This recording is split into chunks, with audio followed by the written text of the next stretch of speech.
আসসালামু আলাইকুম, welcome back to my channel. আমি আজকে আপনাদেরকে মেজারমেন্ট কাপ ছাড়া বাসায় যে নর্মাল চায়ের কাপ রয়েছে তা দিয়ে মেপে কেক তৈরি করে দেখাবো।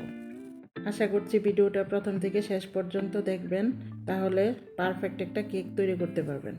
এখানে আমি নর্মাল টেম্পারেচারে থাকা 4টা ডিম নিয়ে নিয়েছি। ডিমের সাদা অংশ থেকে কুসুমটা আলাদা করে নিতে হবে। দেখুন, যাতে সাদা অংশের সাথে কুসুমটা লেগে না থাকে, আস্তে আস্তে করে কুসুমটা আলাদা করে নিতে হবে। আর এখানে আমি একটা চায়ের কাপ নিয়ে নিয়েছি। আমরা সাধারণত বাসায় যে কাপে চা খাই ওই কাপটা দিয়ে মেপে কেকটা তৈরি করে নিব।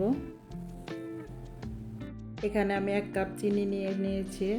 1 কাপ থেকে অল্প একটু কম নিয়েছি চিনিটা। এখন আমি একটা হ্যান্ড উইচের মাধ্যমে চিনি আর ডিমের মিশ্রণটাকে ভালো করে মিশিয়ে নিতে হবে। এই মিশ্রণটা আপনারা চাইলে ব্লেন্ডারও করতে পারেন, আমি হ্যান্ড উইচ দিয়েই করে নিচ্ছি। এই মিশ্রণটা একটু সময় নিয়ে করতে হবে, 5 থেকে 7 মিনিটের মতো লাগবে। এ পর্যায়ে আমি 1/4 কাপ সয়াবিন তেল দিয়ে নিব। তেলটা দিয়ে ভালো করে মিশিয়ে নিতে হবে।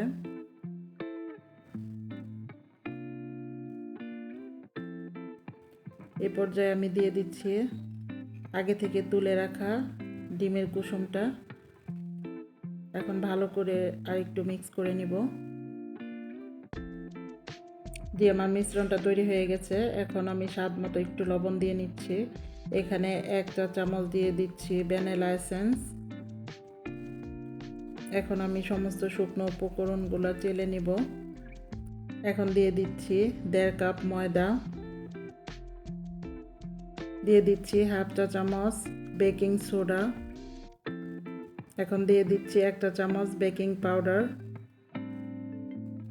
এখন আমি সমস্ত শুকনো উপকরণগুলো ভালো করে চেলে নিব। দেখুন, আমার চালা শেষ হয়ে গেছে। এখন ডিম আর চিনির মিশ্রণের সাথে অল্প অল্প করে শুকনো উপকরণগুলো মিশিয়ে দিব।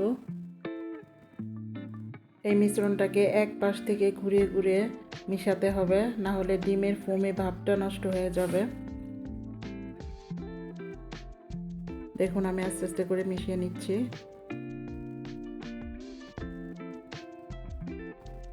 এ পর্যায়ে বাকি যে শুকনো উপকরণটুকু ছিল বাকিটুকু দিয়ে আমি আবারও মিশিয়ে নিচ্ছি।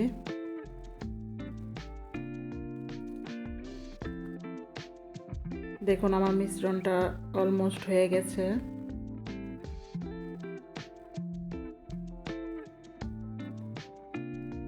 আপনারা দেখে বুঝে নেবেন মিশ্রণটা কতটুকু ঘন বা কতটুকু পাতলা হতে হবে।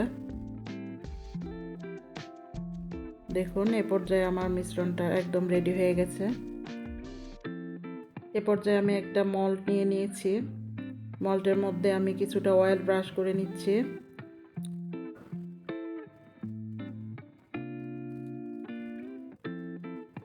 এখন এই মল্ডের মধ্যে একটা লেখালেখির কাগজ বিছিয়ে আবারও একটু অয়েল ব্রাশ করে নিব।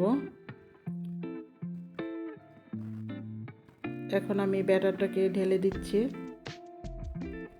ঢেলে একটু ভালো করে ট্যাপ করে নিতে হবে, যাতে ভিতরে কোনো এয়ার বাবলস থাকলে বের হয়ে যায়।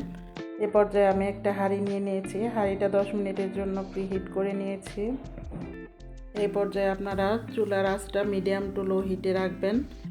আমি মিডিয়াম টু লো হিটে রেখে 40 মিনিটের জন্য বসিয়ে দিলাম কেকটা।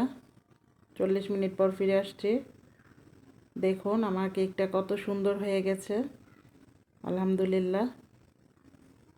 এখন আমি একটা শাসলিকের কাঠি দিয়ে চেক করে নিব। দেখুন, আমার কাঠিটা একদম ক্লিন আসছে। আমার কেকটা হয়ে গেছে। আশা করি আপনাদের এই রেসিপিটা ভালো লাগবে। যদি ভালো লেগে থাকে প্লিজ আমার চ্যানেলটাকে সাবস্ক্রাইব করে দিবেন আর বেল আইকনে ক্লিক করে পাশে থাকবেন। এ পর্যায়ে আপনাদেরকে আমি কেকটা মোল্ড আউট করে দেখিয়ে দিচ্ছি। একটা ছুরির মাধ্যমে সাইড থেকে একটু ছাড়িয়ে নিতে হবে।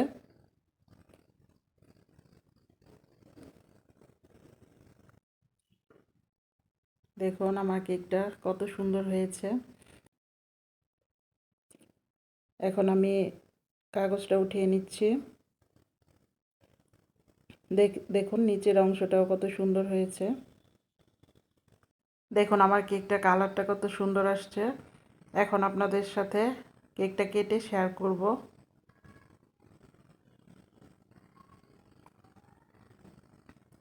দেখুন আমার কেকটা কত স্পঞ্জি হয়েছে।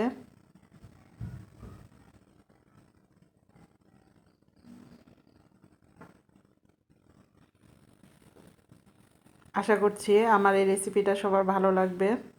সবাই ভালো থাকবেন। খোদা হাফেজ।